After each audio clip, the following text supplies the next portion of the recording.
Bien, yo voy a recordar una revista que se llama Fractal. Esta, el número 8, se publicó en 1998. Allí hay un autor llamado Roger Bartra. En aquel tiempo, acuérdense que eran 4 años de que apareció el Ejército Zapatista de Liberación Nacional. Y esto es del año 98, 4 años después. En aquel tiempo se decía que la autonomía de los pueblos indígenas era una especie de dique contra una posible violencia que se podía dar en el país. O sea, si se respetan los derechos culturales de los pueblos indígenas, es posible que la violencia disminuya. Pero Bartra se opone.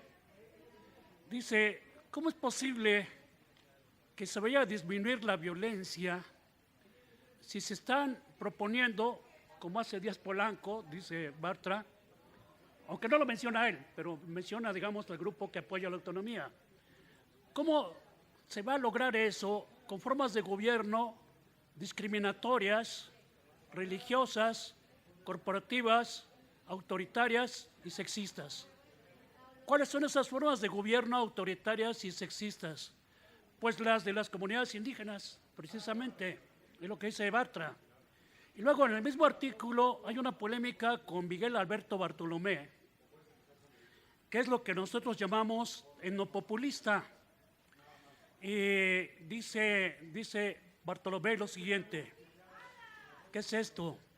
En las comunidades indígenas no existen los dirigentes, son reguladores de la vida colectiva, dice Bartolomé, y procuran que se respete la tradición. Y entonces Bartra comenta, eso demuestra que son represivas, porque si se respeta la tradición, quiere decir que son autoritarias y que por lo tanto reprimen a cualquier persona que no siga la tradición. Entonces estamos viendo una polémica entre un aspirante a neoliberal, porque ahora Roger es neoliberal y trabaja con Enrique Krause, y Bartolomé a su vez cree que efectivamente en todas las comunidades indígenas no existen dirigentes sino solamente reguladores. O sea, esta es una idealización de las comunidades indígenas porque todas son muy variadas, algunas sí son comandadas por caciques, otras son muy democráticas y son de diferentes tipos. Yo diría que la clave de esta polémica entre un aspirante a neoliberal y un etnopopulista está en el libro de Héctor Díaz Polanco. O sea, este libro es sumamente importante porque demuestra que el problema no solamente resolver la relación, la contradicción entre el capital y el trabajo, sino que esta contradicción misma está empapada, está de alguna manera sostenida también por vías culturales. O sea, el respeto a los derechos culturales es una parte importante de la lucha por la emancipación humana. Y en este sentido, el libro de Héctor es totalmente esclarecedor. Él les va a decir exactamente cuál es el contenido del libro y entonces empezamos a que hable Héctor Díaz Polanco, ¿no?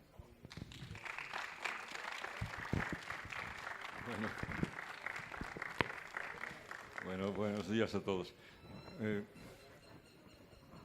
En efecto, desde hace décadas venimos entrampados entre dos posiciones que podríamos decir extremas. Por un lado tenemos a los que simple y llanamente niegan toda posibilidad de que los pueblos indígenas y otras comunidades étnicas, porque no se reduce a los pueblos indígenas, nos referimos a cualquier grupo de identidad, grupo con una concepción del mundo más o menos común, con organizaciones propias y que tiene un proyecto regularmente orientado a los cambios. Frente a estos grupos, esta primera posición niega toda posibilidad de que los grupos de identidades, las comunidades en términos generales, tengan futuro en el marco de la sociedad nacional. Y los que quieren los cambios y que adoptan estas posiciones dudan de que los pueblos indígenas tengan algún papel que cumplir en las tareas transformadoras de la sociedad. Esa es una de las posiciones que se puede sintetizar entonces en una especie de visión negativa de estos grupos. Casi se podría decir que si uno los forzara un poquito, dirían que lo mejor es que estos pueblos desaparecieran. ¿Por qué? Porque le atribuyen características muy peculiares. Ellos creen que los pueblos indígenas, por ejemplo, son pueblos del pasado, que representan lo caduco y que son más bien un obstáculo. La otra posición es igualmente extrema, en el sentido de exaltar, casi sacralizar, llevar hasta el cielo a los pueblos indígenas, incluso por encima y hasta contrapuesto a otros sectores. Aquí es exactamente lo inverso. Aquí se cree que solo los pueblos indígenas pueden ser transformadores, que son la cabeza necesaria en toda situación, y que además las comunidades indígenas por sí mismas son como el depositario, el ámbito en donde están todas las virtudes en contraposición a todo lo demás que maniqueamente se ve como la expresión de todo lo negativo, todo lo malo, el mundo de indígena es virtud, el mundo occidental le llaman, para hablar de todo lo demás, es el campo de la corrupción, de la oscuridad, de la maldad, de la codicia, de la hipocresía, etc.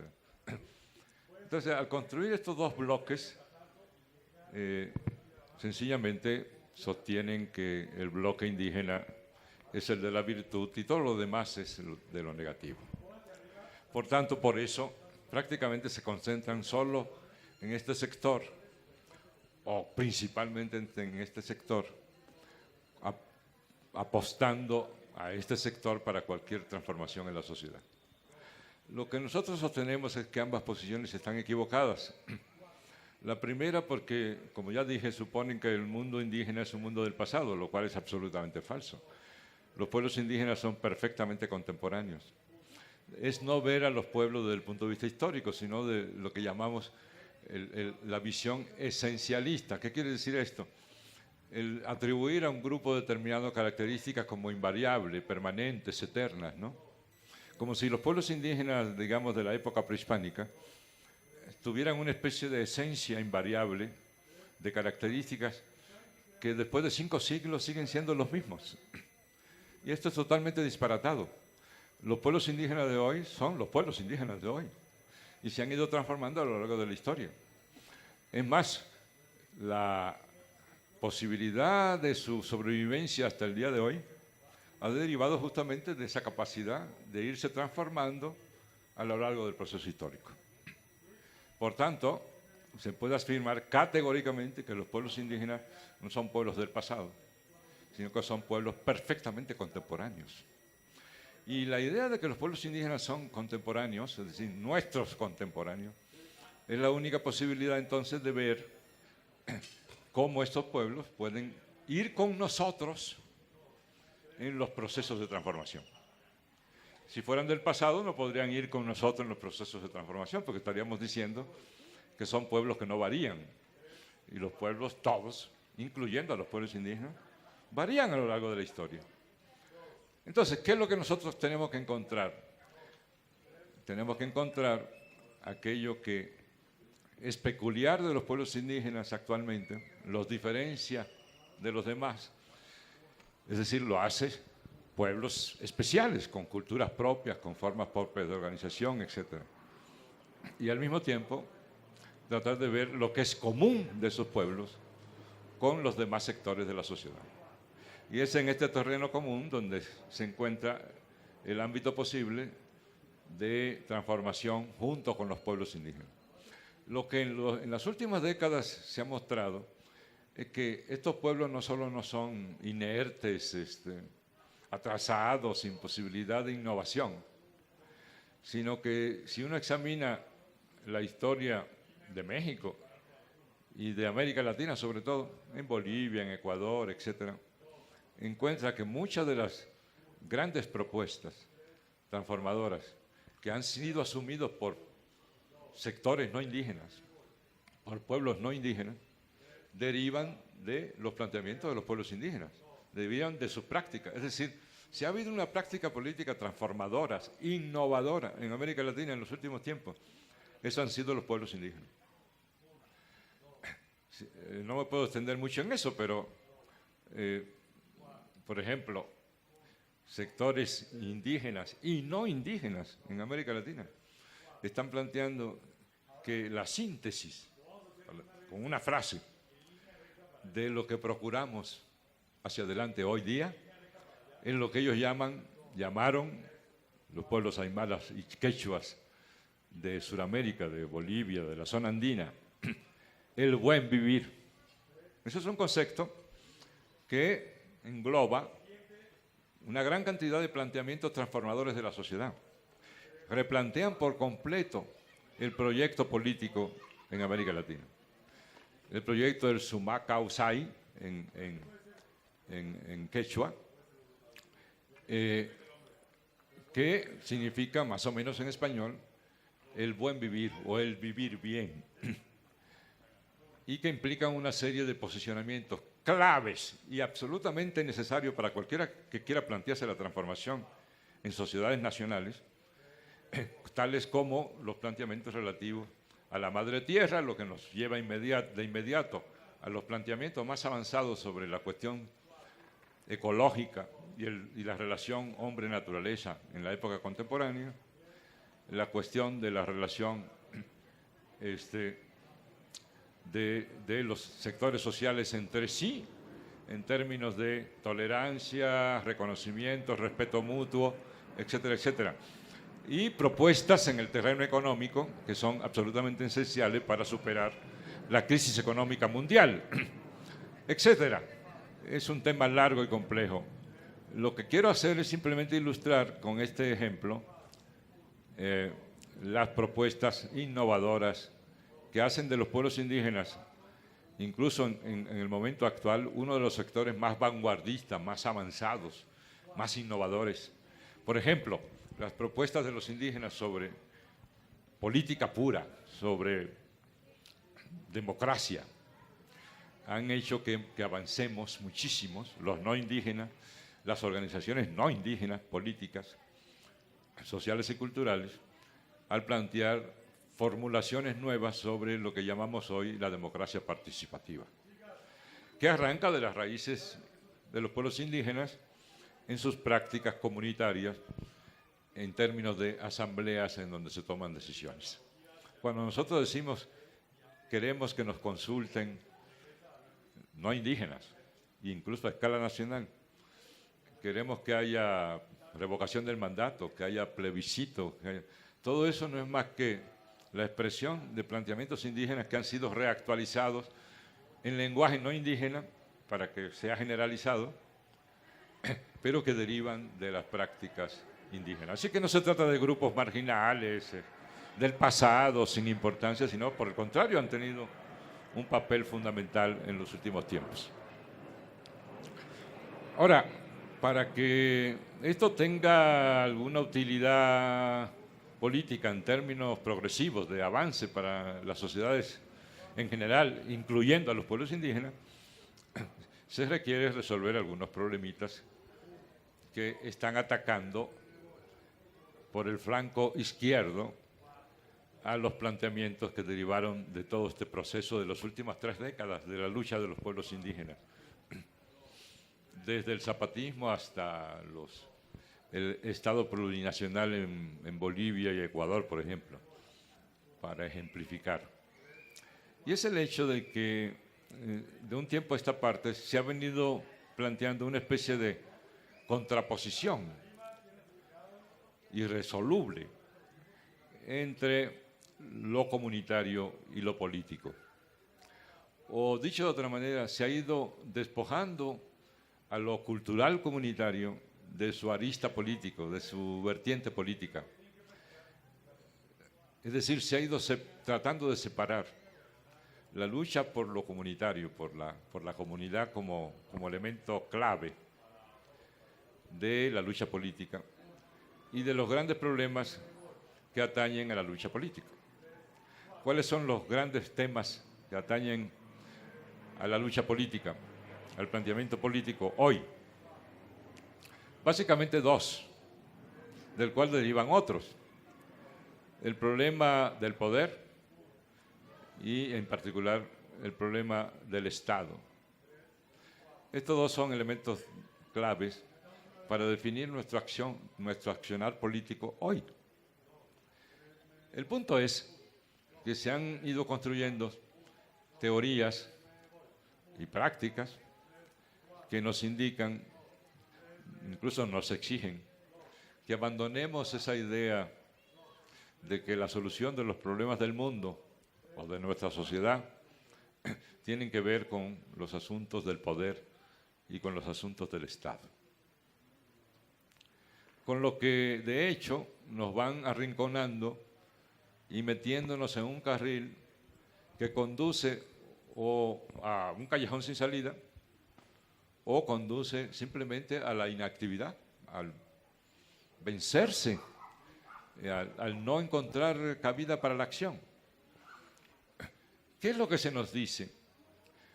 Lo que se nos está diciendo bajo este lema, que es el título del libro de un colega, de cambiar el mundo sin tomar el poder, es que la cuestión del poder no es importante para la transformación social. Olvídense de eso, no estén preocupados por los problemas del poder. Y entonces, ¿cuál es la opción? La opción es ir desarrollando proyectos políticos a pequeña escala, a nivel de las pequeñas comunidades, alejados de la lucha por el poder. Esto inmediatamente conduce a alejados de qué? Alejados de la lucha política expresada en partidos políticos, en la búsqueda de transformar el poder, de hacer de los gobiernos un instrumento de transformación, e incluso en ese carril a negar por completo la utilidad incluso de pensar en caminos y luchas de carácter electoral. Durante mucho tiempo la izquierda, a escala prácticamente universal, fue, digamos, la campeona de una posición escéptica, de duda, respecto a la utilidad de lo electoral. Entre otras cosas porque lo electoral había sido siempre utilizado contra los proyectos de izquierda. Y porque se planteaban posiciones políticas, a mi juicio, muy prejuiciosas respecto a este instrumento. Lo electoral nunca ha sido una solución, lo electoral siempre ha sido un medio. Pero si lo tomamos como un medio, entonces veremos que hay condiciones en las que sería una tontería y una locura usar el camino electoral. Y de igual manera, hay condiciones en que no aprovechar las oportunidades electorales es locura plena, darle espalda a la realidad. Sobre todo si uno mira a los lados y busca opciones no electorales y no encuentra ninguna. Y entonces ahí aparecen estas situaciones alucinantes, un poco demenciales, de grupos que echan a un vistazo a un lado y a otro y no encuentran más que la opción electoral, pero llegan a la conclusión de que hay que rechazarla y entonces o dan el paso de la locura total, que es plantear acciones no electorales en condiciones de absoluta imposibilidad de aplicarlas, lo cual lleva a las tragedias, o inventarse opciones. Opciones que uno sabe, de solo escucharlas, que no van a ninguna parte y que no es más que el aplazamiento eterno y permanente de las soluciones a partir de inventos totalmente desconectados de la realidad, que no son más que aspiraciones de pequeños grupos sin la menor visión de la complejidad de los hechos nacionales en que se insertan y mucho menos de las condiciones internacionales, ¿no? Locura plena. esta situación demencial llega incluso a un punto que ha vivido en México Morena, por ejemplo. Hay grupos en México que dicen, lo electoral no es el camino. Entonces dan opciones y dicen, bueno, ¿cuál es el camino entonces? Pues el camino es huelga nacional o paro nacional. Digo, estoy hablando de algunos que todavía no entran en la locura de decir revolución armada, levantamiento armado. Yo ya he dicho aquí mismo, supongo, que yo en lo particular no tengo la menor intención, ni hoy ni mañana, ni nunca, de descartar la acción armada, porque me parece una absoluta tontería. Ya lo dije, lo electoral, lo armado, el paro nacional, la huelga nacional, todo esto son opciones que constituyen medios para un fin. Y mi punto de vista es que nunca jamás hay que descartar de ahora y para siempre ningún medio, ninguno. Sería tonto. ¿Quién nos garantiza? Hoy yo creo que no hay ninguna posibilidad de acción armada. Y planteárselo no solo es irresponsable, sino locura. Pero ¿quién nos garantiza que en 1 año, 2, 5, se creen condiciones en donde no nos quede otro remedio? ¿Sí? Porque lo vas a descartar. No, lo que decimos es hoy lo dejamos a un lado, lo descartamos. Pero eso no se puede descartar de una vez y para siempre. Yo supongo que le habré dicho en algún momento que sería traicionarme a mí mismo decir que descarto la vía armada como un asunto de principios. No hay ningún principio para descartar esa vía, ¿no? Y yo tengo 2 razones para eso, nada más veo la historia, mi propia historia. Y digo, entonces, ¿qué? ¿Hicieron mal Villa y Zapata? Y Almada y los degollados y los de la gesta anterior, de la reforma, y nuestros héroes de la independencia se equivocaron. No se equivocaron. Esa es la primera razón por la cual no lo descarto. La segunda es porque yo la usé cuando me vi en condiciones de que no me quedaba otro remedio. Me levanté en armas. ¿No? Y sé lo que es una guerra.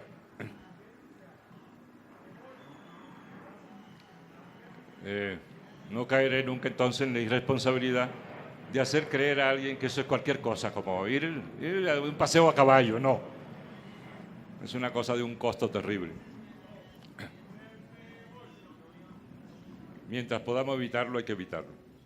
Si no nos queda más remedio, no solo tenemos que hacerlo, es nuestra responsabilidad ético-política. A veces la cosa es tan grave que es simplemente eso o morir. Es decir, es tu vida la que sales a defender. Bueno, entonces, no descartamos ninguna vía. Pero en lo que me quedé cuando me desvié es en este punto, que es otra expresión de locura, de decir, la solución es el paro nacional, la huelga nacional. Bueno, y uno dice, ok, pues vamos a organizarlo, ¿no? Porque eso no se decreta. El que yo lo llame mañana no garantiza que va a ocurrir.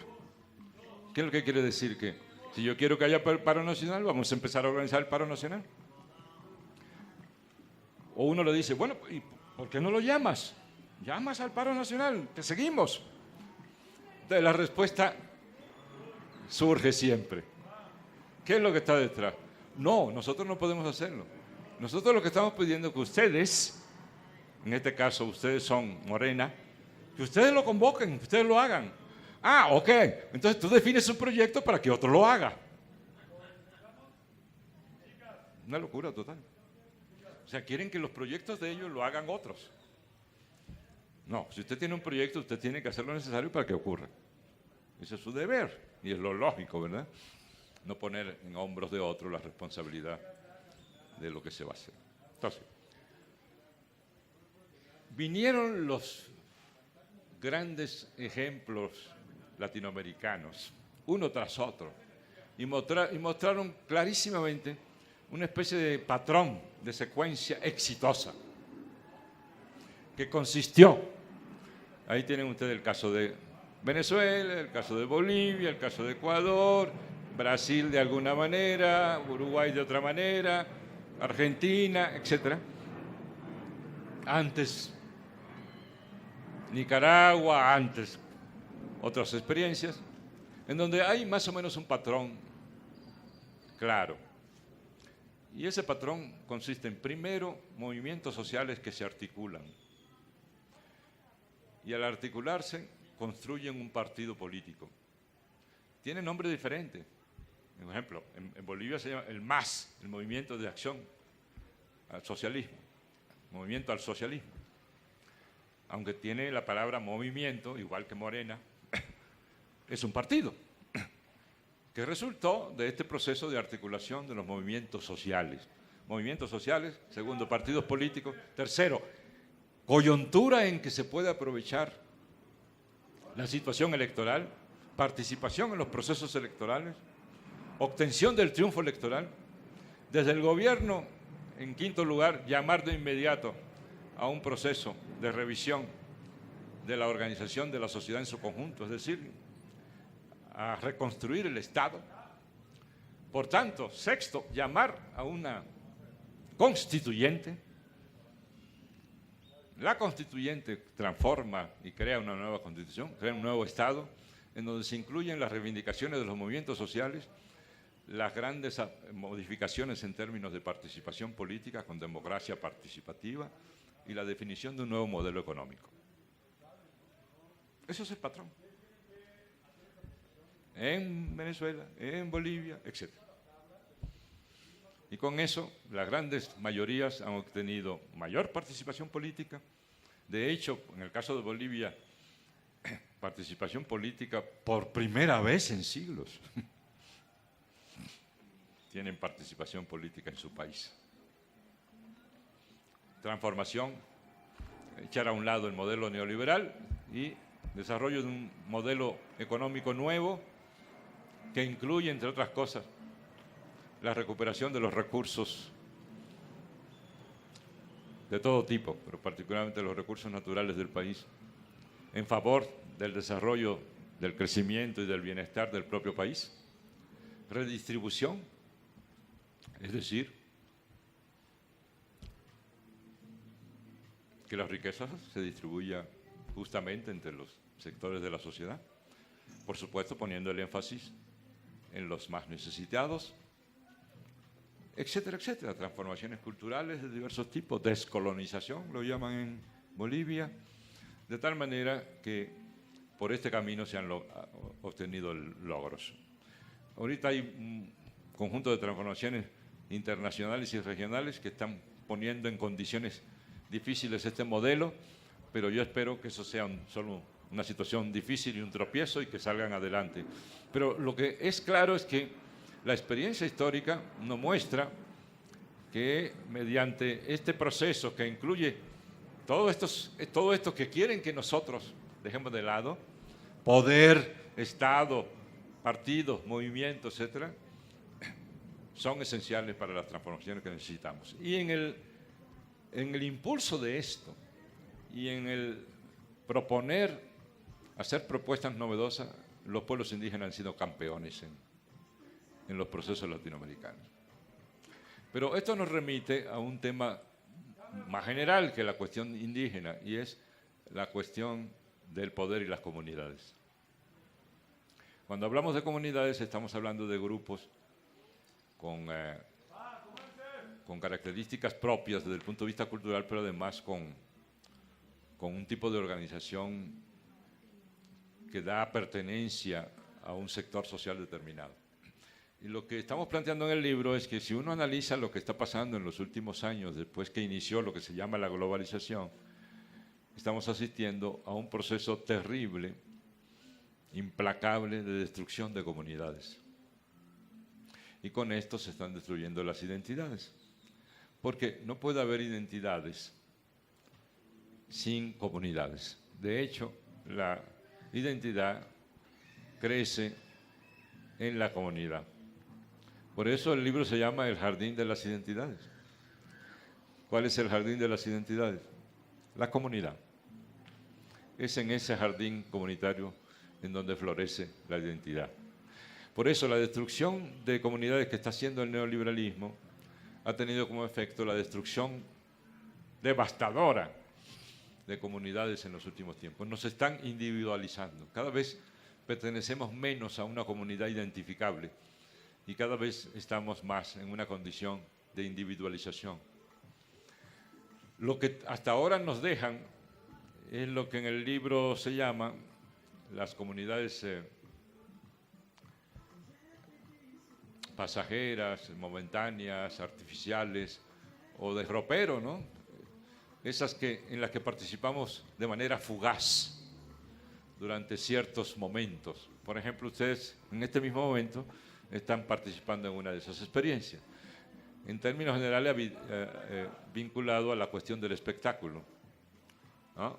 Esto no es un espectáculo, pero si nos descuidamos, rápido se convierte en espectáculo.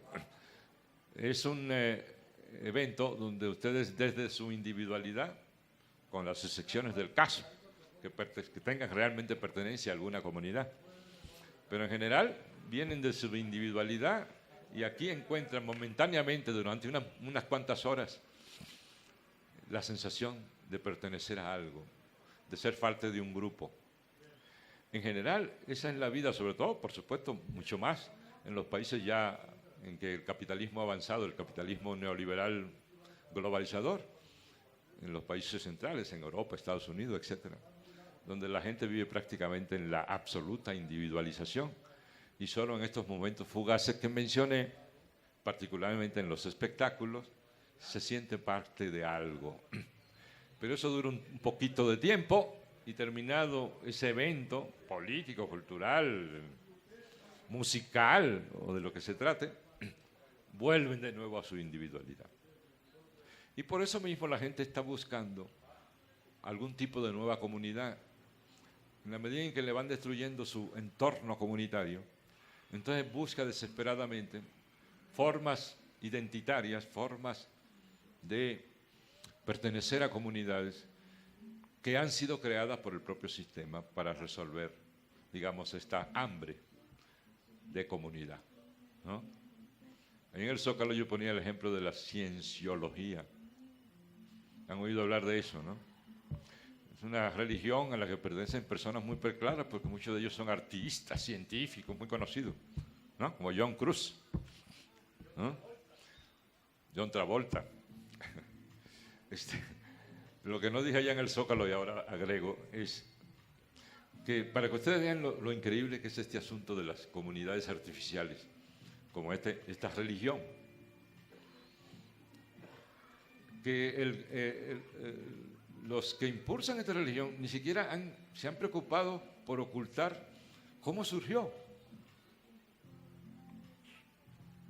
Por supuesto, una religión que se respete supone uno que tiene profetas y una figura mesiánica fundadora, etcétera, los elementos que uno conoce de las religiones históricas, ¿no?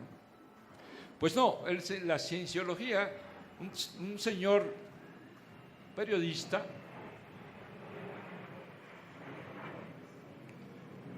norteamericano, Hubbard, un día dijo, pues, ¿por qué no creo yo una religión? Entonces tomó su máquina de escribir, de esas cuadradas de aquella época, y se sentó y escribió los fundamentos de una religión, que llamó así. Esto, los que se insertan fanáticamente en la cienciología, no lo ignoran, porque él ha escrito libros sobre esto.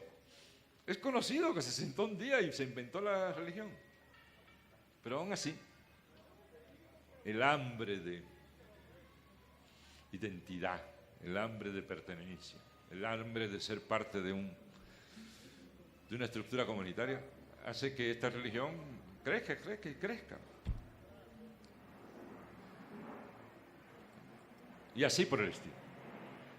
Entonces, el reto fundamental que tenemos es el de evitar que prosiga hasta sus últimas consecuencias este proceso doble de destrucción comunitaria y de individualización de la sociedad.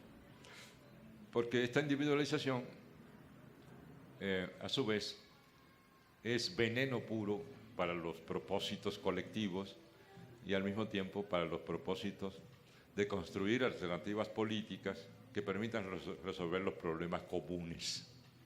Entonces, la lucha es por lo común en todos los sentidos, los anhelos comunes, los sueños comunes y los medios comunes y la propiedad común.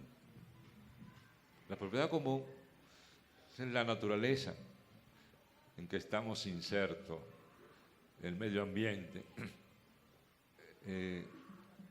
los recursos que son recursos comunes y que deben ser comunes, porque ahorita no son comunes sino aprovechados por intereses individuales. Y a partir de esta visión de lo común,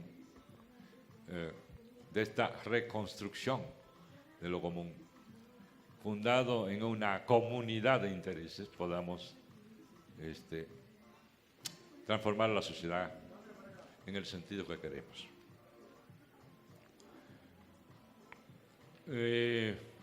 No me quiero extender mucho, prefiero que ustedes hablen si tienen algo que decir. Estos son los temas que se abordan en el libro.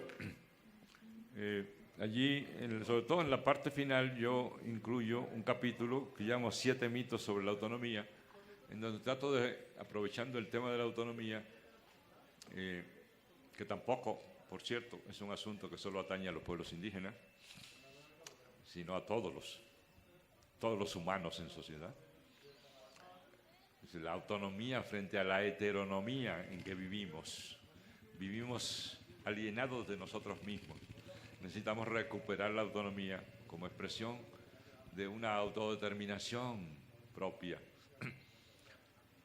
Lo que Kant en su momento llamó la autonomía de la voluntad, desde su visión liberal, y que ahora se ha recuperado como una autonomía de lo colectivo, no de lo individual, de la voluntad individual. Y la idea entonces de que hay que desechar los mitos de que poniendo de lado las cuestiones relativas al poder se pueden resolver los problemas. Yo he dicho que esto tiene su base mitológica, casi en el sentido estricto, porque muchas de las tesis que se sostienen sobre esto, que en realidad son nuevas, que constituyen lo que podríamos llamar una especie de corriente neoanarquista en América Latina y en parte en el mundo, ha buscado, digamos, apasionadamente argumentos de autoridad o apoyarse en alguna autoridad. Y esas autoridades regularmente son los movimientos sociales. Y en particular uno que por su autoridad en su momento constantemente se usa para esos propósitos. Y me refiero al zapatismo. Por ejemplo, cuando se quiere sostener esta cuestión de que no hay que interesarse por los asuntos del poder, se recurre al zapatismo y se dice que eso se derivó del zapatismo. Pero esto es, en el sentido estricto, un mito, porque cuando convoca Marcos a las organizaciones indígenas en el momento en que estaba tratando de construir este proyecto que llamó la Sexta, ¿se acuerdan? La Sexta Declaración, que implicó una gira por el país para recoger la opinión y luego para elaborar un proyecto que nos iba a presentar. Todavía no ocurre eso. Él hizo una reunión con las organizaciones políticas allá en la selva Y cuando llegaron las organizaciones políticas, por supuesto las organizaciones políticas de izquierda todas, que siempre han tenido como tradición colocar en el centro de su preocupación la cuestión del poder. Le preguntaron, bueno, ¿y cómo está eso de que, según estos autores o estos analistas, los zapatistas no se interesan en el poder? ¿Creen que el poder no? Entonces Marco tomó la palabra y dijo, bueno, un momento, nosotros no hemos dicho que no hay que prestar atención al asunto del poder y que no nos interesa la cuestión del poder. Lo que hemos dicho es que no es un asunto que nosotros podamos resolver, no es un asunto nuestro. Pero si hay alguien que puede organizar un proceso y tomar el poder, pues bienvenido, estaría muy bien. O sea, es un mito. Es un mito porque, no obstante esa aclaración, los que sostienen esta posición siguen sosteniéndola y además atribuyéndola a quien ha negado explícitamente que tenga esa posición. De tal manera que hay toda una especie de mitología respecto a estos posicionamientos. Para sintetizar y terminar, nuestra posición es que si nosotros permitimos que nos separen cultura de política, cultura de economía, y nos separen lucha política de lucha por resolver el problema del poder, estaremos aceptando una derrota cantada. Nos van a aplanar. Necesitamos una concepción en donde lo cultural que implica la identidad, etcétera, se articule con el análisis de la situación económica que queremos cambiar y con el planteamiento de las vías y los métodos para transformar a la sociedad vía la política y vía el asunto del poder. No tomar el poder en el sentido tradicional, sino, como digo yo, tomar el mundo y cambiar ese poder a partir de los procesos que nos está enseñando la historia y que resumí hace un ratito. En términos generales, eso es lo que quería decirles y le agradezco su atención. Gracias. Bueno, buenos días, vecinos y vecinas. Yo felicito a los exponentes porque han sido pues formadores de muchas generaciones de estudiosos de los problemas sociales. Y yo creo que eso es muy, muy importante. Y además que vengan a difundirlo al pueblo, a la gente que estamos hambrientos de más conocimiento. Mis preguntas que les quiero hacer aquí a los exponentes es que considero que el libro tiene muchos aspectos muy importantes, principalmente el aspecto de poder, que a todos de alguna manera nos interesa, ¿no? Y por eso estamos aquí. Y la pregunta es, ¿cuál es el papel que tienen los intelectuales hoy en día en su especialidad con respecto a los problemas pues sociales del país, principalmente orientados a la cuestión indígena, ¿no? Y la otra pregunta sería, ¿qué papel está desempeñando o dejó de desempeñar la comunidad indígena? Porque con todo este proceso de globalización, poco a poco se está destruyendo y pareciera que no hay quien haga algo. Y lo digo porque ustedes van a las comunidades y ya no encuentran hombres, hay un montón de mujeres, pero ya los hombres no están porque han emigrado o andan en los ciclos temporales de las cosechas en Estados Unidos. Entonces, ¿qué pasa con la comunidad? ¿Verdaderamente puede ser el elemento de identidad que están mencionando ellos? ¿O simplemente es otra de tantas falacias que suceden en este país? Muchas gracias.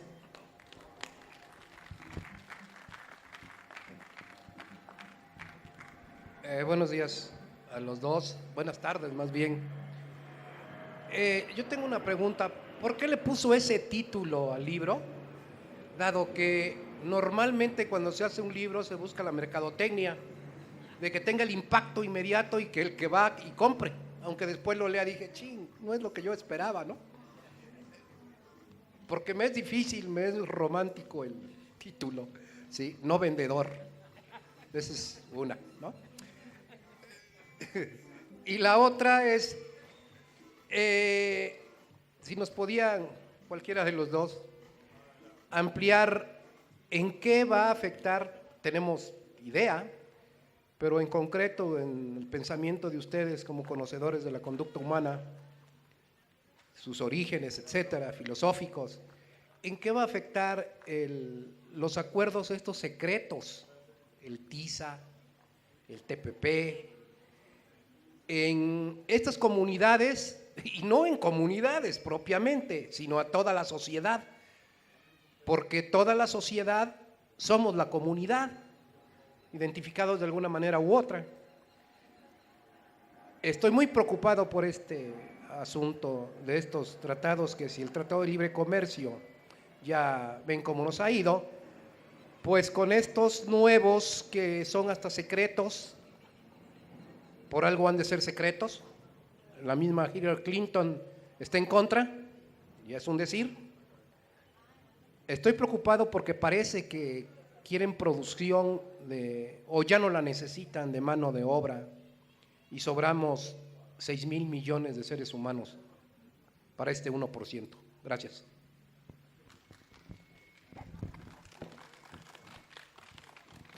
Sí, buenas tardes, hermanas y hermanos. Pues tengo en el contexto de la que el maestro, le agradecemos mucho sus enseñanzas, en el contexto de lo que nos acaba de plantear el compañero, pues cómo ve lo de la CENTE, porque la verdad es que está, como decimos, muy canijo, ¿verdad? Y será mi pregunta, y pues que no olvidemos que una lucha aislada no es lo más recomendable, tenemos que estar juntos. Gracias. Perdón. Buenas tardes. Mi hambre de comunidad, como bien dice, la encuentro ahora en Twitter, que fue cuando supe de su presentación y dije, bueno, tengo la oportunidad de acercarme, como bien dice. Y mi pregunta era, me llamó la atención cómo aborda el concepto de lucha armada. No es algo que tenga en mente ni que creo que sea una viabilidad, pero quisiera saber si, en su punto de vista, la irrupción de las autodefensas en Michoacán es una expresión de ese tipo, porque precisamente en Twitter lo último que he estado escuchando es que ahora con un gobernador que dicen los analistas parece muy a modo del gobierno federal, y parece que lo que tiene en mente es ir contra las autodefensas de esos grupos, dice, de Mireles, que son leales a Mireles, así decían las notas. Y si en ese caso en particular por esa circunstancia, si esa en el contexto local es una expresión de tomar las armas como última medida, como usted decía, y si es así, porque lo que parece es que es un ejemplo que se busca que no se repita por las medidas que parece desde el gobernador, que parece alineado a las políticas del gobierno federal y que van sobre esos grupos que están por ahí. La nota era que huyeron hacia la sierra y parece que tuviese esa expresión. Muchas gracias. Ándale, gracias. Doctor, nuevamente, muchísimas gracias por tan brillante exposición. Tengo una duda. El hombre posmoderno del que nos habla Gilles Lipovetsky, ¿ha devenido de los medios de comunicación? ¿O de dónde deviene su hedonismo, su individualismo, su egocentrismo, su narcisismo y obviamente el consumismo, ¿no? Es cuanto. Gracias, doctor. Gracias, mala mía. Yo les recuerdo que si vivos se los llevaron, vivos los queremos. Queremos justicia para los niños asesinados en las guarderías del ABC en Hermosillo, Sonora. Y pedimos la libertad de todos los presos políticos y luchadores sociales que se encuentran injustamente encarcelados por este criminal gobierno. Y ahora les pregunto, ustedes en su recorrido y su experiencia como estudiosos, como antropólogos, me entiendo que han recorrido el país, ¿qué diferencia nos pueden decir que han notado en ese recorrido, digamos, de 30 años a la fecha? ¿Cómo se han transformado las comunidades indígenas? ¿Cómo y hacia dónde?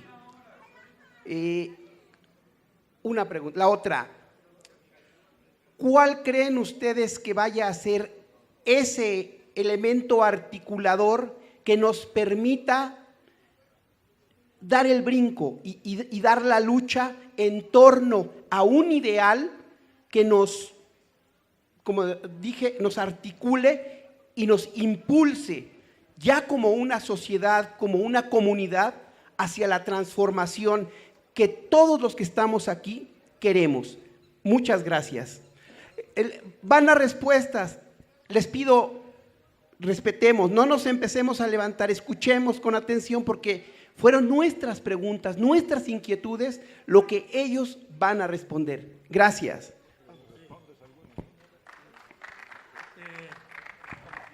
Bueno, yo quisiera hacer algunas preguntas sobre el libro. Me voy a referir a un lugar del norte, medio norte, que se llama Durango. Durango fue una ciudad creada por los españoles, donde la gente indígena no podía estar establecida. La Ciudad de México siempre ha tenido comunidades indígenas dentro, pero lo que es Durango, Puebla y Guadalajara, no. Entonces resulta que en esas ciudades el ser blanco es lo máximo. O sea, si se te ocurre nacer prieto, estás fuera de onda. Eres de raza inferior, pero absolutamente no. Entonces voy a citar un caso. La señora Dolores Asúnzolo y López Negrete, alias Dolores del Río, bueno, cometió el terrible delito de ser prieta. Entonces nació en una familia blanca. Piensen ustedes, por ejemplo, en su sobrina Diana Bracho, que es blanca como Pambazo. Entonces, ser blanco es lo máximo, y si eres prieto, es que además eres indígena. Si eres prieto, eres indígena, ¿no? Y ser indígena es como un animal. Entonces resulta que en el caso de Dolores, que nació en 1904, sucedía que, sin embargo, su familia decía que era muy fea. Su mamá, doña Antonia López Negrete, decía que era muy fea Dolores. Pero decía, bueno, esta muchacha, aunque sea tan fea, aunque parezca creada, se puede asimilar a nosotros. Es decir, nunca será tan bella y tan inteligente como nosotros, que somos blancos, pero la podemos asimilar. O sea, puede en un día llegar a parecerse un poco a nosotros. En cambio, hay otro personaje que también nació allí, que también es moreno, mejor no digo su nombre, para no quemarlo, pero él no podía asimilarse, porque la otra familia decía, no, como es prieto, es tonto, y por lo tanto, aunque tratemos de asimilarlo, nunca lo lograremos, porque él es tonto. Esto, metafóricamente, son las dos actitudes que tiene, por ejemplo, una sociedad de dominación como es el capitalismo, ¿no? El capitalismo lo que procura es, por un lado, asimilar a la gente que no tiene la cultura propia de Occidente, como se dice, o bien los margina, ¿no? Y sin embargo, también lo voy a decir metafóricamente, porque es algo muy importante en el libro, de lo cual Héctor todavía no ha hablado. ¿Qué pasaría si Dolores, que tiene la desgracia de ser india, de repente la familia le permitiera vestir con huipil, ¿no? Y ya está, un poco hablar un idioma indígena que supuestamente ya tenía porque era disque indígena, porque era prieta, ¿no? Y en cuanto a aquel tipo que no le permitieron asimilarse, ¿qué tal si le permiten, por ejemplo, tocar instrumentos de origen indígena musicales, ¿no? Esto se refiere a que entonces habría lo que se llama una etnofagia. Pero claro, esta etnofagia no altera las relaciones. Es decir, la gente blanca se sigue creyendo blanca y los indios siguen siendo una bola de tontos, aunque se les permita vestirse de huipil. Esto se llama etnofagia, que es un concepto importantísimo que tiene Héctor en su libro. Ahora, otra cuestión que quisiera responder en cuanto a la Asociación Transpacífica Económica, como decía el compañero, se ha tratado en secreto, básicamente. Ni siquiera los parlamentarios de los países que han negociado ese acuerdo saben de qué se trata. Sin embargo, hay grupos como Médicos Sin Fronteras que han logrado, por ejemplo, señalar que en ese acuerdo, por ejemplo, se patentiza todo, se patenta todo. Por ejemplo, los medicamentos. Es decir, se combate al medicamento genérico y los medicamentos ahora están privatizados, van a ser patrimonio casi monopólico de unas cuantas compañías y por lo tanto van a ser carísimos y van a condenar a la muerte a mucha gente. Otra cosa es que no se permiten requisitos de desempeño. Es decir, las grandes compañías transnacionales o mexicanas también, de carácter oligopólico, que estén en México, no tienen la obligación de contratar mano de obra nativa mexicana. No tienen por qué rendir cuentas prácticamente. El control de sus capitales no existe prácticamente y aparte no están sujetos a expropiación. Esto quiere decir, por ejemplo, que si el gobierno mexicano intenta proteger un territorio determinado, digamos una cuenca, de la explotación minera, la compañía minera puede denunciar al propio gobierno y frente a tribunales internacionales tratar de resolver este asunto.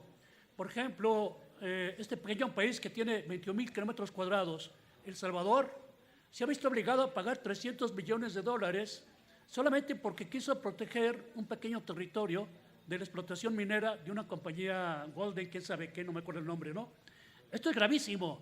Quiero decir que la soberanía nacional está no solamente en entredicho, sino que se trata de unificarla. Es decir, los mexicanos ya no tendremos derecho a disponer de nuestras propias riquezas y territorios. Eso pasa con los transgénicos y pasa con todo esto. Ahora, hay 10,000 preguntas que, bueno, yo puedo contestar otras, pero creo que ahorita a Héctor le conviene, pues, ¿no? Bueno, muy interesantes las preguntas.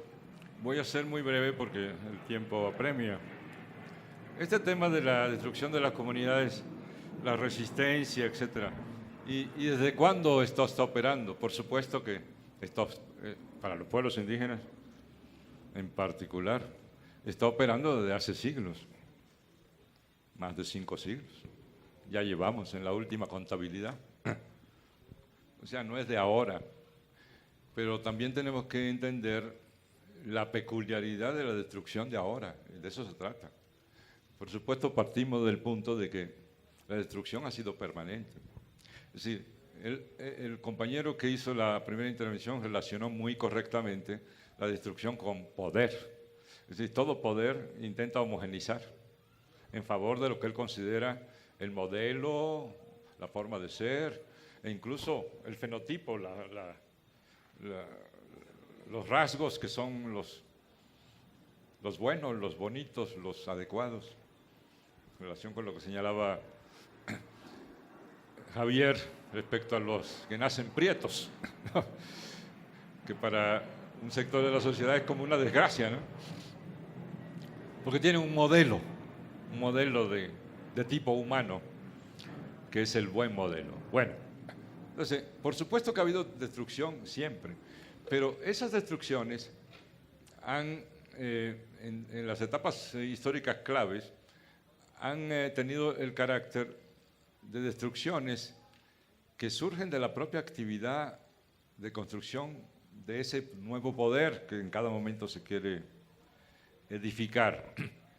Pero ha habido protecciones que han frenado la destrucción. Hay un capítulo en el libro que se dedica a este tema, el tema de la conquista y todo el proceso que vino después. Y hay algo que debe entenderse. Nosotros nos salvamos en México por las Antillas, porque en las Antillas, que fue el primer lugar de conquista y colonización, se produjo lo que llaman los demógrafos históricos, la catástrofe demográfica antillana. Es decir, la población que existía en estas islas, que fueron las primeras colonizadas, fueron arrasadas por completo. En 50 años quedaban unos pocos y unos pocos años después ya había desaparecido por completo. Por eso no hay población indígena en las islas del Caribe. En Cuba, República Dominicana, Puerto Rico, no hay. O sea, todo eso fue arrasado, eliminado. Cuando inicia la segunda fase en tierra firme, ya iban en el mismo camino. La muestra de esto es México. En los primeros, en el primer siglo, la población disminuyó en el 95%. El 95% de la población desapareció. Ahí intervinieron no solo los malos tratos, la explotación y misericordia de los trabajadores indígenas, etcétera, sino además los elementos que trajeron las enfermedades, los virus para los que no tenían defensa los indígenas. El famoso Cocolixi, que acababa, arrasaba caían como moscas los pueblos. Bueno, la corona aprendió. Es decir, en el proceso colonial había más de un interés.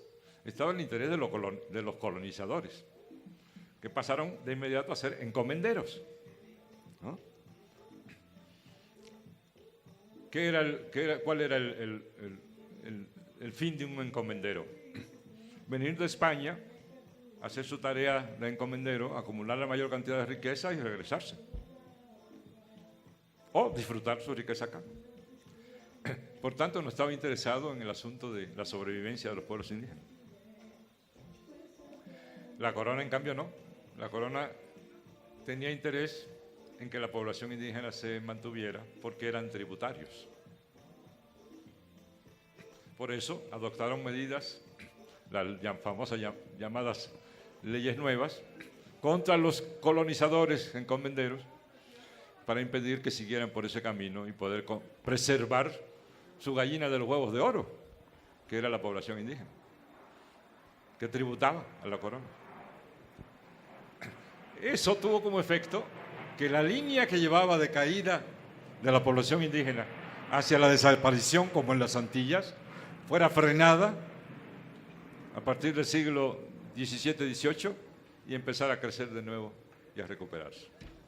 De todas maneras, nunca pudo lograr recuperar su nivel anterior, pero esta razón, este proceso es la razón de la sobrevivencia de los pueblos indígenas. ¿Por qué enfatizo en primer lugar esto, antes de la resistencia? Porque hay una visión que analiza la historia al revés y pone por delante, en ese afán de exaltar a los pueblos indígenas, la resistencia. Por supuesto que la resistencia intervino, pero el factor fundamental no fue la resistencia. El factor fundamental fue la contraposición de los intereses económicos de dos sectores, ¿no? Y a esto se agregó, por supuesto, también como un elemento que contribuyó al mantenimiento de la población indígena, la resistencia de los pueblos indígenas. Pero poner unilateralmente el papel de la resistencia es ni entender la historia ni entender el peligro de hoy.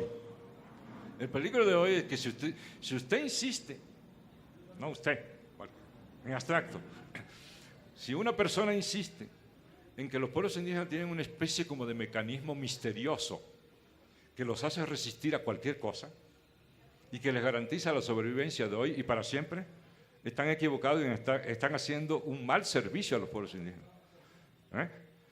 Los sistemas culturales indígenas o de cualquier tipo pueden desaparecer. Las Antillas es el ejemplo. Y hay decenas de ejemplos. Pueden desaparecer. No hay nada que garantice una especie de esencia, alguna fuerza interna. No.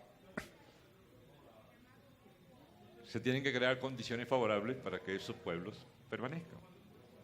Esto es muy importante hoy, porque hay una tendencia de, no, nosotros no tenemos por qué preocuparnos, nosotros, pueblos indígenas en este caso, preocuparnos por los procesos nacionales y por lo que pase con el poder nacional y las clases y la economía. Nosotros lo nuestro, nuestra comunidad. Pero si tú no creas un entorno favorable a lo comunitario, si el proyecto del que dice que quiere hacer el cambio no incluye las autonomías y los derechos de los pueblos indígenas, más vale que te intereses en el asunto del poder.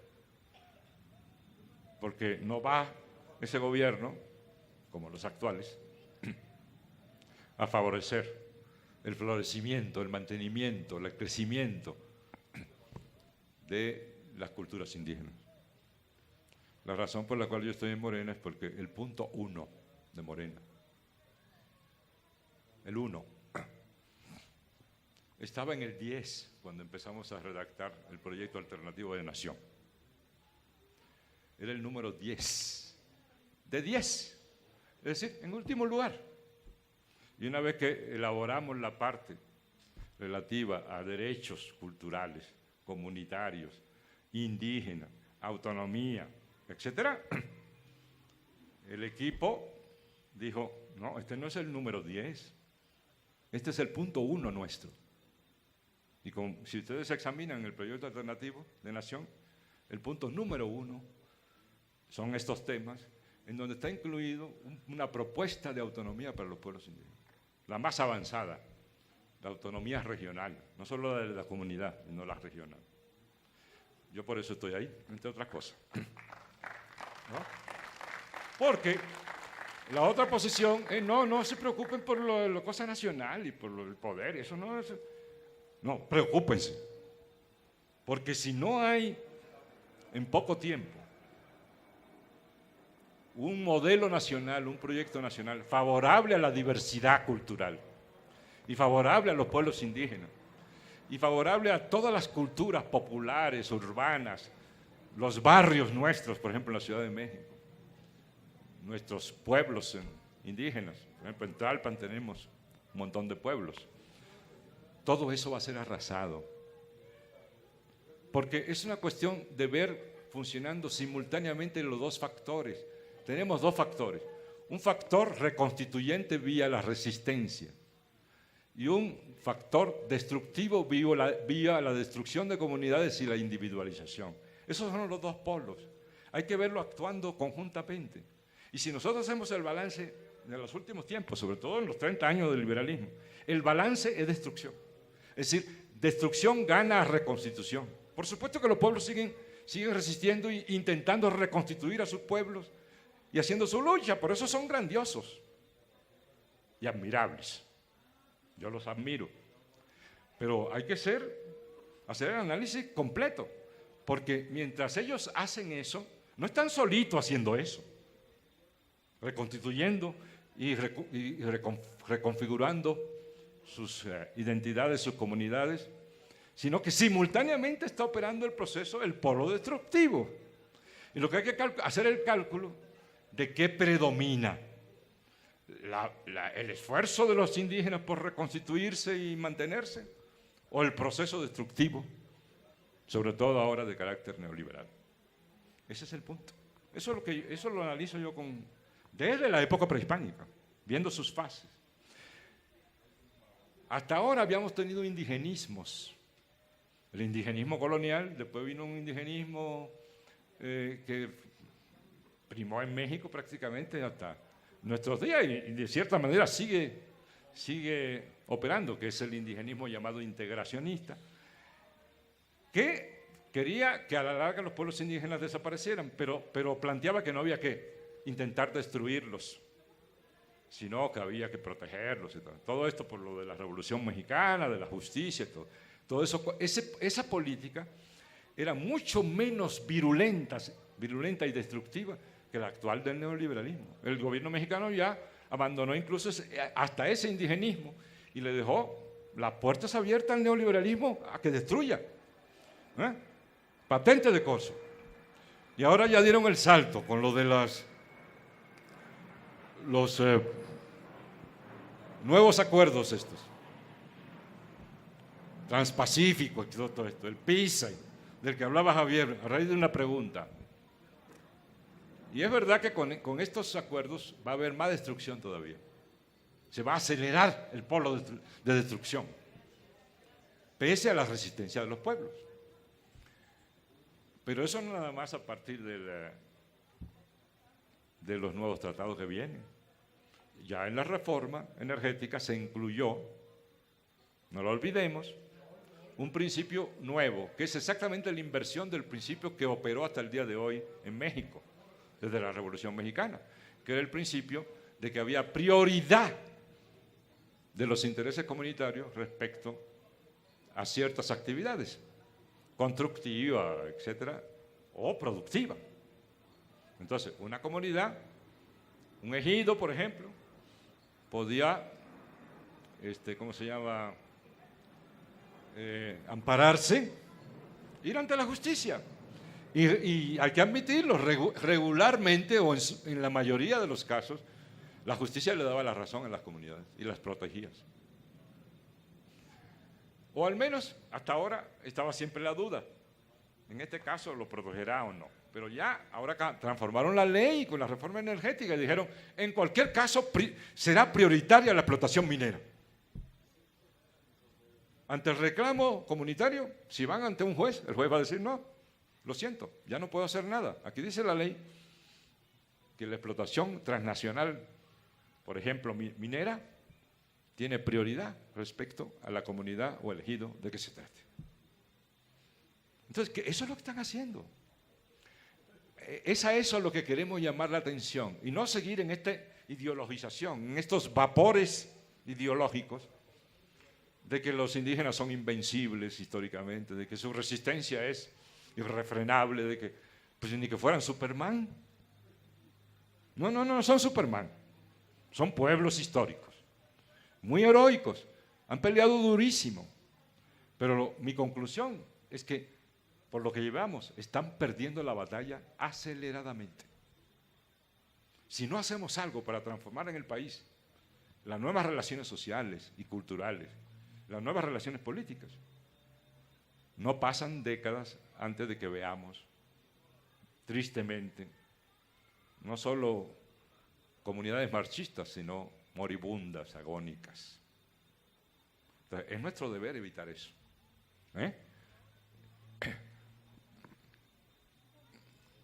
Hubo otra pregunta relacionada con esto. ¿Qué ha cambiado en el mundo indígena? Creo que fue la última. En lo que hemos visto. Yo no sé qué ha visto Javier, pero lo que yo he visto y de los datos que voy recabando y leyendo, etcétera, llego a la misma conclusión.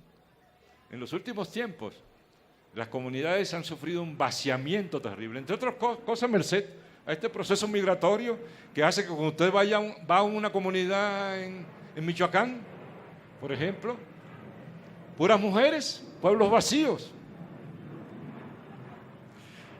Esto ya lo han sufrido los pueblos y han encontrado solución, pero cada vez se hace más difícil.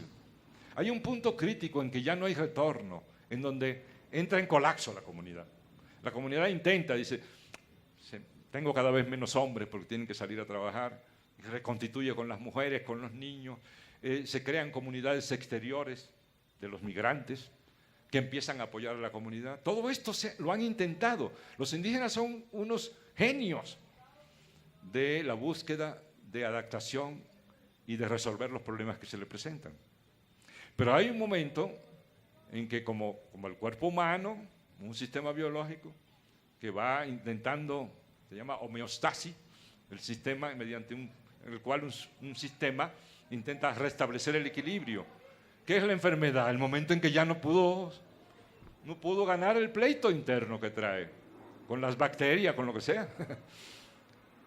Y se desequilibra el sistema en el sentido negativo y se produce una enfermedad mortal, ¿verdad?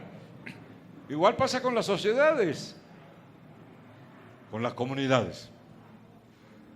El esfuerzo por reconstituir, por mejorar, por resolver los problemas, llega a un punto crítico de imposibilidad y entonces entra en colapso.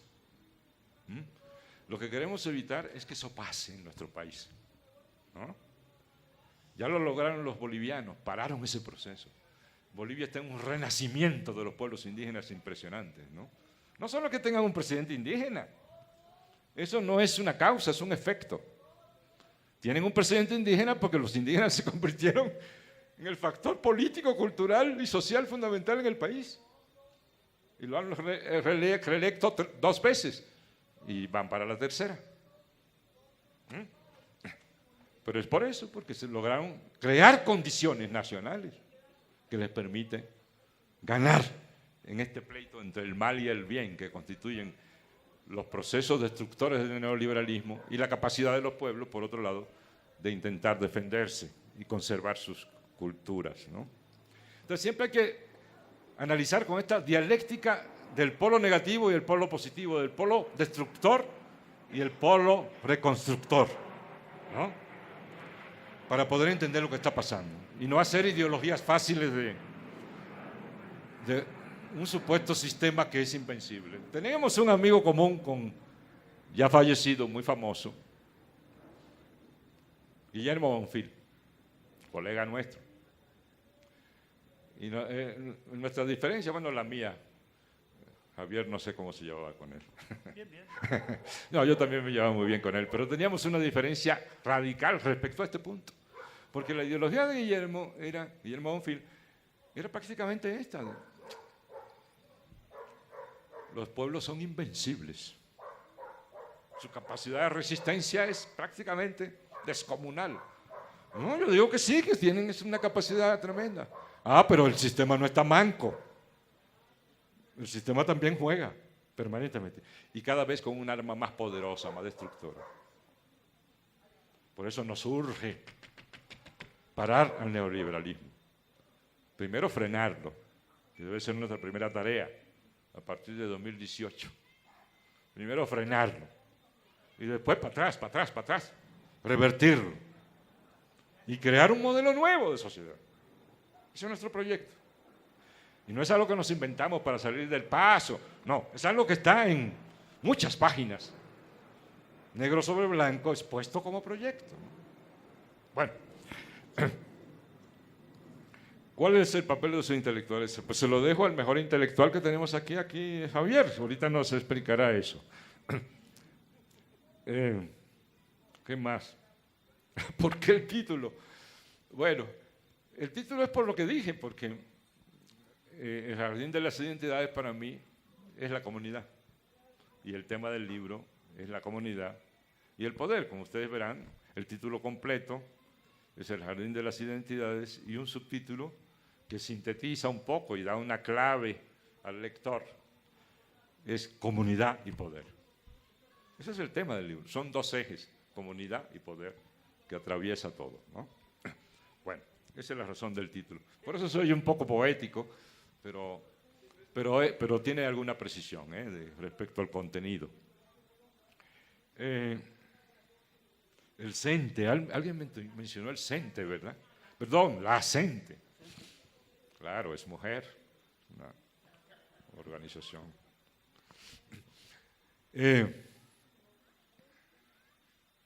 Yo recuerdo una reunión en la que yo me quedé perplejo de un compañero del ESME, a propósito de la CENTE. Estábamos discutiendo, un dirigente de la ESME de aquella época, gloriosa, el ESME era poderosísima, fuertísima. Y entonces, ante la pregunta de alguien, ¿por qué el ESME es tan poderoso, tan sólido? Fíjese lo que él respondió, y a mí me dejó asombrado por la precisión de la respuesta. Dijo, porque en el ESME, más que un sindicato, somos una comunidad. Bueno, yo creo que el ESME, la CENTE, hasta ahora es eso, una comunidad con expresiones en distintos lugares del país, en Oaxaca, Michoacán, Chiapas, y que a su vez constituyen una comunidad a escala nacional. Mi primera preocupación es que pierdan cada vez más esa calidad, que pierdan cohesión interna, cohesión comunitaria. Segundo, que sean víctimas de algo que yo he estado señalando como un peligro, con esta exaltación también de los movimientos sociales. Todos estamos de acuerdo en que los movimientos sociales son la maravilla del siglo, y literalmente, porque dice Badiou que el siglo XXI es el siglo de los movimientos sociales. Entonces son la maravilla del siglo, de este siglo. Sí, pero hasta la maravilla del siglo, ya lo dijimos con la maravilla que son los indígenas, tiene debilidades, tiene flancos débiles, tiene grietas.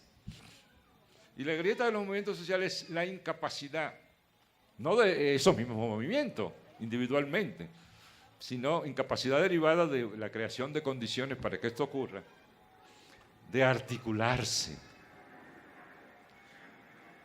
como comunidades de lucha política mayores. Yo digo que actúan como No como una carrera de 100 metros donde los 10 que salen corriendo, su propósito es llegar a la meta, pero habitualmente por el tipo de carrera corta, etcétera, llegan juntos prácticamente a la meta, ¿no?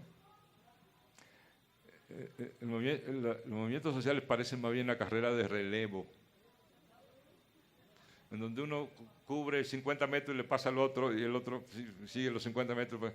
Sí, pero el que llega solo. Entonces, primero el movimiento de los electricistas, y entonces, pero no corre con otros. Entonces, cuando ya termina, le pasa la estafeta a los docentes, a los maestros.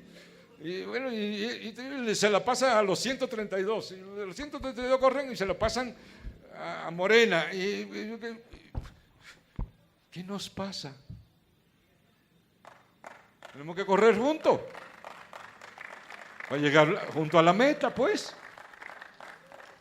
Entonces, ahorita el movimiento de moda que está dando la lucha, ¿no? Siempre casi acompañado, casi siempre, ¿no? Algún otro que viene o que empieza a elevar el vuelo. En este caso, por ejemplo, el movimiento por Ayotzinapa, ¿no? Que en un momento, a fin del año pasado, acuérdense, solito estaba como el gran movimiento que a todos nos aglutinó. Vino diciembre, ¿se acuerdan? La Navidad, y hubo una baja muy fuerte, y ahora empieza otra vez a obtener alguna pequeña recuperación. Pero ahorita el que está dando la lucha fuerte es la gente, ¿verdad? Pero yo estoy asombrado.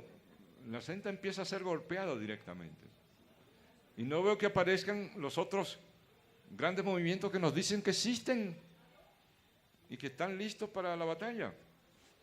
No, pero eso es lo que tenemos que exigir de inmediato, ¿no? Promover, impulsar, todos con la gente, juntos con la gente. Bueno, Morena ya dio el paso. Estamos comprometidos ahí, ¿no? Ya dijimos, vamos con los maestros, ¿no? No queremos oír que todos los demás digan eso, ¿no? Si no, otra vez, el polo destructor se puede imponer. Si la gente sigue casi ella sola llevando la lucha, con un gobierno tan represivo como este, tendremos... Esta gente ya se descaró. ¿Ustedes han oído las últimas declaraciones del señor Nuño? El señor Nuño ya incluso está ignorando la realidad descaradamente. Acaba de decir que qué es eso de que quieran crear un grupo, quiera crear facultades, universidades en distintos lugares del país para resolver un poco, en la medida de lo posible, la de los, ¿cómo se llaman? Los rechazados. Entonces él dice, no, eso es politiquería, dice. ¿Por qué le preguntó al periodista? Porque no hace falta. En el país hay suficiente, y en la Ciudad de México, por supuesto, suficiente oferta universitaria. Oiga, nada más en las universidades públicas del país rechazan el 90% de los que piden ingreso. Estamos rechazando más de 300,000 jóvenes cada año, en cada ciclo. ¿No? Eso es una realidad, no pueden ignorar eso. Entonces, ¿qué es lo que está diciendo el señor Nuño? Enseñando al cobre, como dicen los chavos, su cobre privatizador. Lo que está diciendo es, oigan, aunque no haya cupo en las universidades públicas, pues esos pueden ir a las universidades privadas. Hay cupo en las universidades privadas. La pregunta es, señor Nuño, ¿con qué? ¿Cómo van a pagar en la universidad privada esos muchachos? ¿Está usted volviéndose loco? ¿Cree que somos tontos? Claro, lo que está diciendo en otras palabras es, nuestro propósito es que la oferta educativa fundamental en este país sea privada y que vaya a la universidad el que pueda. Ese es el modelo que nos están anunciando. Claro, no lo va a decir con esta brutalidad y por eso se va por las ramas, diciendo que por qué Morena quiere crear universidades con la lana que nos dan allá, y decidimos usarlo para eso, la mitad. Ah, no podemos crear en una facultad de medicina en Tlalpan, donde quieren ellos crear, por cierto, la ciudad de la salud, destruyendo a las comunidades que están ahí, a los pueblos que están ahí. Entonces ustedes quieren destruir a los pueblos y quieren crear una ciudad de la salud. Nosotros queremos crear una universidad, una facultad especializada en medicina ahí, ¿no? Y en otra colonia va a ser ingeniería y en otra colonia va a ser contaduría y así, ¿no? Con los recursos que tenemos, no quiere decir que vamos a resolver el problema. Una contribución, dar el ejemplo, predicar con el ejemplo. No, ustedes no deben hacer eso es politiquería, porque hay suficientes universidades, hay suficiente cupo. Sí, pero la mayoría del cupo es privado. No lo pueden pagar nuestros muchachos, ¿no? Se están descarando. Lo que quieren hacer con la gente es destruirla para poder impulsar este proyecto privatizador. Eso es clarísimo. Eso es clarísimo. Y necesitan maestros ad hoc para poder, es decir, maestros a imagen y semejanza del proyecto privatizador. Porque con esto no lo podrían hacer. Estos maestros son demasiado comunitarios, demasiado en lo común, en lo social. No les conviene, necesitan eliminarlo. O que se dejen transformar, que le formateen el coco.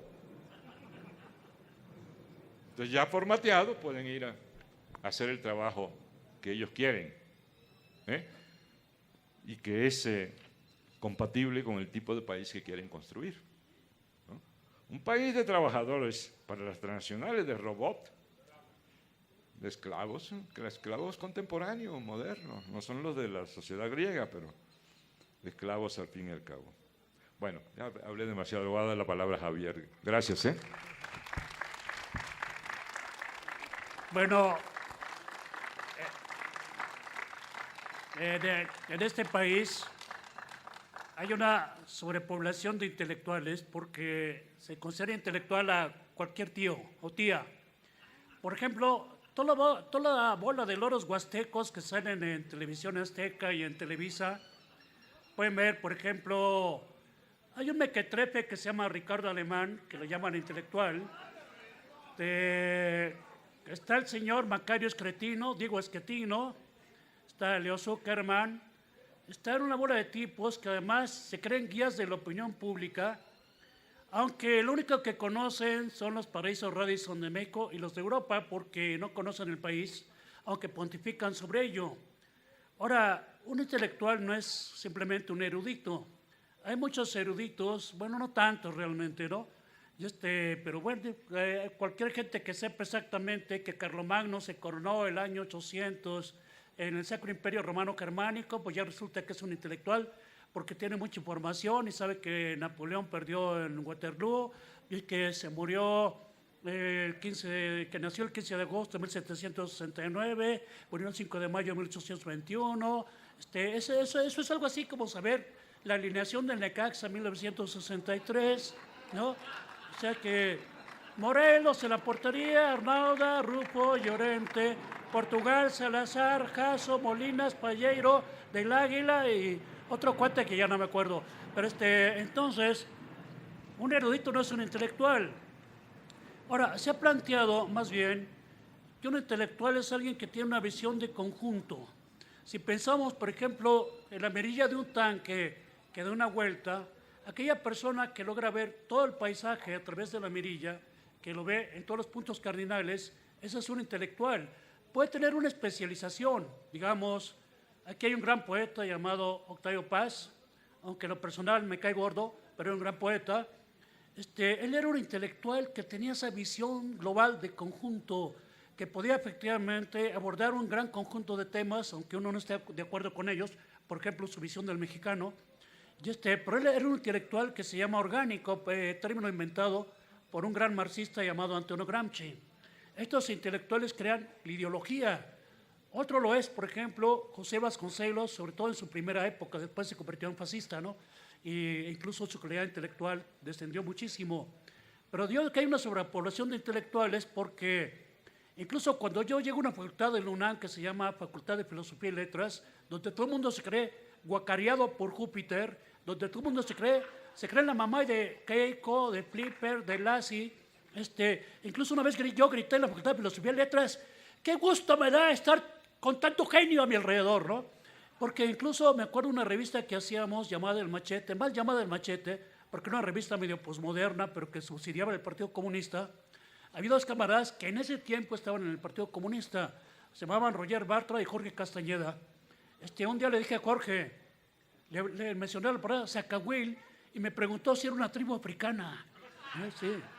Porque esos intelectuales no saben nada de lo que es México. Él es un gran hombre en Princeton, en París. Él sabe todo acerca de lo que es el Centro Pompidou y conoce muy bien la pintura de Degas y todo ese rollo, ¿no? Pero entonces un intelectual es exactamente una persona que sobre todo ejerce además facultades críticas. O sea, un intelectual sometido, como todos los de la Talera, pues no son intelectuales, no ejercen las facultades críticas, no tienen esa facultad crítica que tienen, por ejemplo, el libro de Héctor. Y en ese sentido, ¿qué pasa con los intelectuales?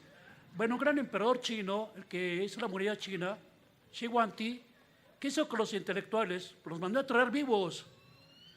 ¿Qué hizo Hitler? Exterminarlos.